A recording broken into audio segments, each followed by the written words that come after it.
नमस्कार, आप देख रहे हैं रहस्य। मैं हूं आपके साथ नैना यादव। आज पड़ताल जिस पहेली की होने वाली है वो पहेली मौत को दावत देती है।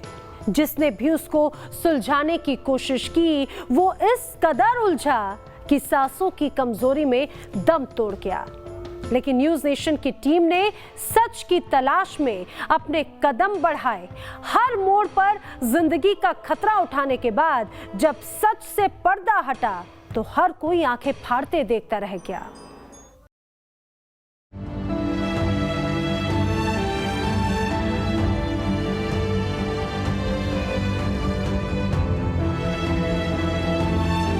आज की शोर भरी जिंदगी से निजात जंगल की शांति में ही मिलती है।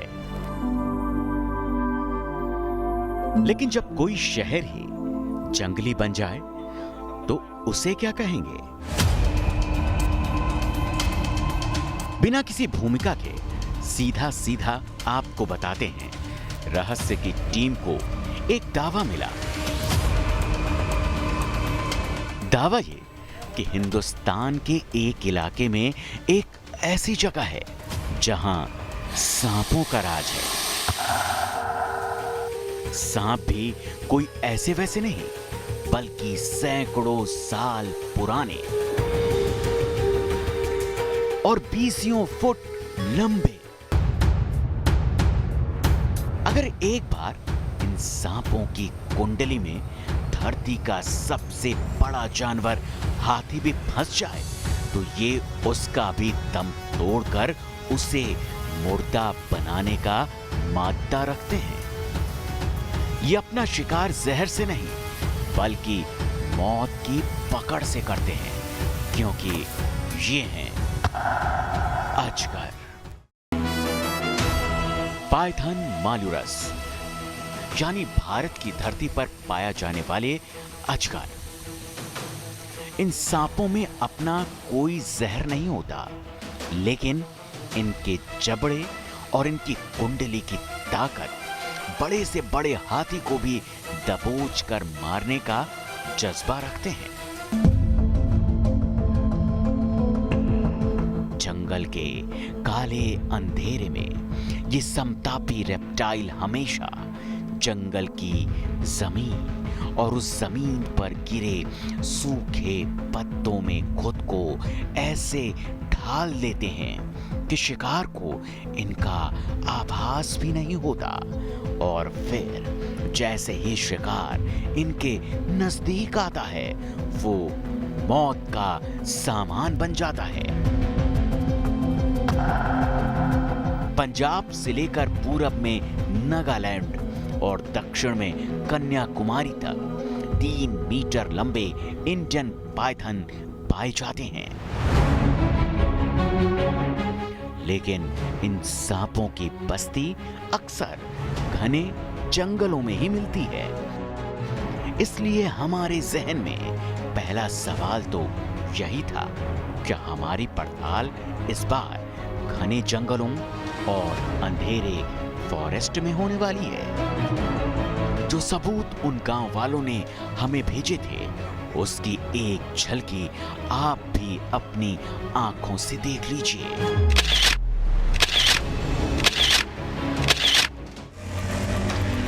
इन सबूतों को देखने पर दावों में हकीकत का वजन हमें भी नजर आ रहा था। जो सवालों के सैकड़ों दरवाजे खटखटा रहे थे। क्या हिंदुस्तान में कोई अजगर की बस्ती है? क्या इस बस्ती में अजगर के साथ इंसान भी दिखता है? क्या यहाँ अजगर की कोई नई प्रजाति मिलती है? और सबसे बड़ा सवाल, आखिर अजगर की वो बस्ती कहाँ है? और ये अजगर इंसानों के लिए कितने खतरनाक हैं? अजगर की बस्ती, ये सुनते ही जिस्म में सिहरन दौड़ने लगती है। दिल डर से कांप जाता है, क्योंकि अजगर के शिकंजे में अगर कोई फंस गया तो उसका बचना नामुमकिन ही है।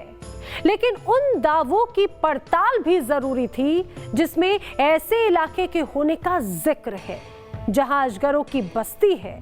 तो हमने रुख किया उस इलाके का।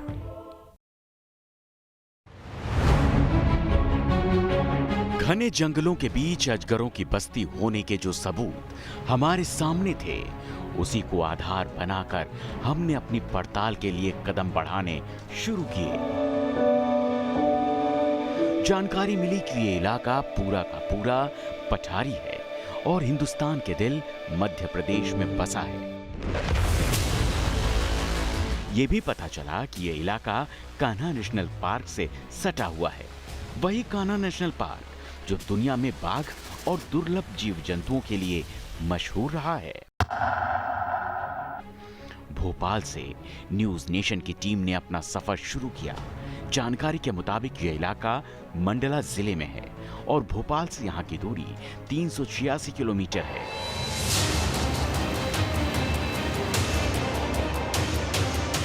मंडला जिले में ही कान्हा नेशनल पार्क मौजूद है, जहां कुदरत का अद्भुत खजाना छिपा है। सड़क के चारों ओर जंगल ही जंगल दिखते हैं। इन्हीं रास्तों के बीच करीब 8 घंटे का सफर तय कर हम एक ऐसी जगह पहुंचे जिसे कहा जाता है ककैया। ककैया पहुंचने पर हमें आगे का रास्ता पैदल ही पार करना था, क्योंकि आगे कच्ची सड़क थी जिस पर कार से चलना मुमकिन नहीं था। तो हमने कार को छोड़ दिया और पैदल ही इस रास्ते पर चल पड़े। पूरा इलाका सुनसान था। नजर आ रहा था तो चारों ओर सिर्फ घना जंगल और उसके बीच बना ये कच्चा रास्ता। करीब 2 किलोमीटर पैदल चलते हुए हमारी नजर एक बोर्ड पर पड़ी जिस पर इस जगह को अजगर दादर लिखा गया।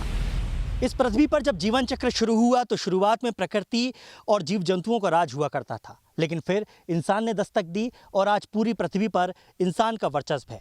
प्रकृति के जंगल कम और इंसान रूपी बनाए गए कंक्रीट के जंगल ज़्यादा हैं, लेकिन कुछ जगह ऐसे भी हैं जहां आज भी जीव जंतुओं का राज है। और ऐसी ही एक रहस्यात्मक जगह है मध्य प्रदेश के मंडला जिले में, जिसे सिटी ऑफ पाइथन कहा जाता है।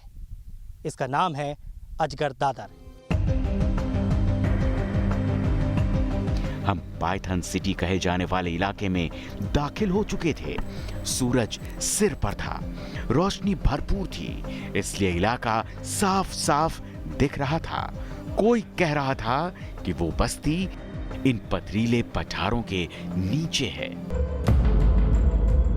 तो कभी पता चल रहा था कि अजगर की वो बस्ती इन पठारी कोटरों में मिलती है। क्या इस पठार के नीचे अजगरों की पूरी बस्ती है? जिस बस्ती के ऊपर ये पठार अजगरों को सुरक्षा कवच प्रदान करता है, ये कोई नहीं जानता। पठार पर बने ये छोटे छोटे सुराख क्या इस पथरीली जमीन के नीचे नागलोक तक जाने का रास्ता है, ये भी कोई नहीं जानता। घंटों की तलाश और कई वर्ग किलोमीटर की पड़ताल के बाद भी हमें ना तो कोई अजगर दिखा और ना ही उसका कोई सबूत मिला। तो क्या ये दावा सुना सुनाया फसाना था? ये हम सोच ही रहे थे कि तभी वो हुआ जिसने हमारी रूह को भी कपा दिया और झाड़ियों के बीच तेज सरसराहट ने हमें हैरान कर दिया। देखिए, जो अजगर यहाँ पर बैठा है उसकी लंबाई तकरीबन 7 फीट से ऊपर है और यदि मैं गलत नहीं हूँ तो इसका वजन तकरीबन 25 किलो से ज़्यादा होगा, क्योंकि जिस आकार में ये दिख रहा है वो बेहद सुंदर। और ये देखिए, अजगर ने अब हिलना शुरू किया और अब शायद उसे ये मालूम चल गया है कि लोग उसे देख रहे हैं। और ये देखिए, जैसा कि मैंने कहा था कि इसकी लंबाई तकरीबन 7 फीट है। और ये देखिए, अजगर को जैसे ही लगा कि लोग उसे देखने के लिए आ रहे हैं, उसने अपना स्थान बदल लिया और वो वापस चट्टान के अंदर चला गया। इलाका पहाड़ी था, जो कान्हा नेशनल पार्क से सटा था, इसलिए किसी भी एक अजगर का मिलना कोई बड़ी बात नहीं थी। लेकिन जैसे जैसे दिन बीतने लगा, हमारी उंगलियों की गिनतियां कम पड़ने लगी। एक अजगर कोटर में घुसता दिखाई दिया तो दूसरा कोटर के बाहर कुंडली मारकर बैठा दिखाई दिया। तभी एक तीसरा अजगर अपने बिल के बाहर दिखा और हमें देखते ही चौथा अजगर अपनी कोटर की ओर सरक गया। हमारे जहन में अब ख्याल यही था कि आखिर ये चट्टान है या फिर अजगरों की बस्ती। फिर तो कदम कदम पर अजगर चहलकदमी करते दिख रहे थे। नजर जिधर जाती उधर अजगर ही दिखते। पेड़ के तनों में लिपटे अजगर, तो शाखों पर शिकार की ताक में बैठा अजगर। घंटे भर में ही हमारे कैमरे में अजगरों की इतनी तस्वीरें कैद हो चुकी थी कि न चाहते हुए भी हमें इस बात पर यकीन करना पड़ा कि आखिर क्यों इस इलाके को पाइथन सिटी या अजगर दादर कहा जाता है। इस पहाड़ी कवच के नीचे वास्तव में कोई नागलोक बसा है क्या? ये अभी भी एक फसाना हो सकता है, लेकिन इस इलाके में अजगरों की बस्ती है, इसकी सच्चाई को कोई नकार नहीं सकता। लगभग यहाँ पे तो 500-600 अजगर होंगे, लेकिन ये क्षेत्र क्या है लगभग 7 एकड़ का जैसे, और भी आसपास जैसे गांवों के किनारे से यदि लिया जाए तो लगभग 5 किलोमीटर 6 किलोमीटर के अंदर के एरिया में लगभग हजारों की संख्या में होंगे। वो गांव मिला, वो पठार दिख गया। अजगरों की तस्वीरें कैमरों में कैद हो गईं। इस इलाके में इतनी तादाद में अजगरों के मिलने की पहेली क्या थी, इसकी पड़ताल अभी बाकी थी। शास्त्रों में जिक्र मिलता है कि श्राप मिले तो सर्प योनि मिलती है। तो क्या मंडला के इस पठारी इलाके में भी किसी दैवी श्राप का प्रकोप है, या फिर अजगरों की बस्ती के पीछे छिपी है कोई वैज्ञानिक अवधारणा? जब हमने इस पहेली की पड़ताल की तो चौंकाने वाला रहस्य सामने आया।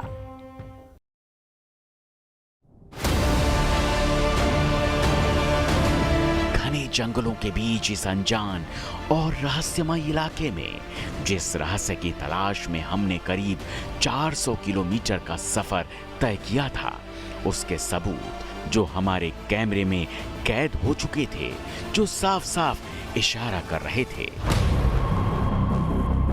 ये इलाका 7 एकड़ में फैला हुआ है, जो ज्वालामुखी की लावा चट्टान से बना है। इस इलाके में करीब 2000 अजगर रहते हैं। सारे अजगर दुर्लभ हैं और इंडियन रॉक पाइथन प्रजाति के हैं। वन्य एजेंसी ने इस 7 एकड़ के इलाके में लगभग 30 ऐसे स्थान चिन्हित किए हैं जहां एक साथ भारी तादाद में अजगर पाए जाते हैं। इसके बाद हमने जब यहाँ पे देखा कि यहाँ अजगर निकलते हैं तो हमने यहाँ पे पॉइंट बना दिया, जैसे कि 20 उस तरफ है, सामने पे है, 10 इस तरफ है सर, ऐसे 30 पॉइंट हैं। यानी कि टोटल 7 एकड़ के एरिया में 30 पॉइंट है? जी 30 पॉइंट है। मतलब जिस जगह पर हम खड़े हैं ये आखिरी पॉइंट है? जी आखिरी पॉइंट है सर। वैज्ञानिक कारणों की बात करें तो जंगल का यह इलाका अजगरों के इकोसिस्टम के लिए बेहद माकूल है। पठारी कोटरों में उन्हें छिपने और रहने के लिए जगह मिलती है। नेशनल पार्क से सटे होने की वजह से वो छिपकली, गिलहरी, चूहों और खरगोशों जैसे छोटे शिकार को आसानी से पकड़ लेते हैं। और 7 एकड़ के एरिए की जो ज़मीन है वो भुरभुरी ज़मीन है, यानी कि यहाँ पर बिल बनाना काफ़ी आसान होता है। अजगर की पसंदीदा जो खाना है, जो भोजन है, वो चूहा, गिलहरी और खरगोश है। इस लिहाज से अजगर के लिए ये जो पूरी जगह है सबसे पसंदीदा। प्रतिबंधित क्षेत्र होने की वजह से ये इलाका इंसानों के दखल से भी दूर है। इसीलिए इस इलाके में ये अजगर बेरोक टोक घूमते हैं और प्रजनन कर अपनी तादाद काफी बढ़ा चुके हैं। अजगरों का शोध बताता है कि मादा अजगर एक बार में करीब 100 अंडे देती है। अंडों से लगभग 2 फीट के अजगर बाहर निकलते हैं, जो तेजी से बढ़ते हैं। अजगर दादर की चट्टानों पर नवंबर महीने से लेकर जनवरी तक जब तेज ठंड पड़ती है तो बड़ी संख्या में अजगर चट्टानों के ऊपर धूप सेंकने के लिए आते हैं और बाकी महीने में इन्हीं जंगलों और चट्टानों की दरारों में रहते हैं। ये क्या है कि 6 माह तो इनके लिए अनुकूल परिस्थिति रहती है और 6 माह प्रतिकूल परिस्थिति आ जाती है। जैसे ही प्रतिकूल परिस्थिति आती है तो एक कंदराओं में जो है अंदर जो है प्रवेश कर जाते हैं और वहीं अपना 6 माह सुप्तावस्था का समय बिताते हैं। लेकिन इस समय ठंड का जब मौसम आता है, जैसे ही नवंबर चालू होता है और फरवरी तक ठंड के मौसम में ये अपने शरीर में चूँकि ज़्यादा ठंडक हो जाती है तो उसको ऊष्मा प्राप्त करने के लिए सूर्य के प्रकाश में 11 बजे से 2 बजे दिन तक ये बाहर आ जाते हैं। बाघों के घर के पास पठार का ये इलाका क्या किसी नागलोक का ऊपरी कवच है? क्या इसके नीचे अजगरों का नागलोक है? क्या एक इलाके में इतने अजगरों का मिलना किसी श्राप का परिणाम है? इसका रहस्य कोई नहीं जानता, लेकिन सच ये है कि जब खुले आसमान में सूरज गर्मी बरसाता है तो इस पठारी चट्टान में कदम कदम पर चितकबरे अजगरों का झुंड कुंडली की शक्ल में नजर आता है।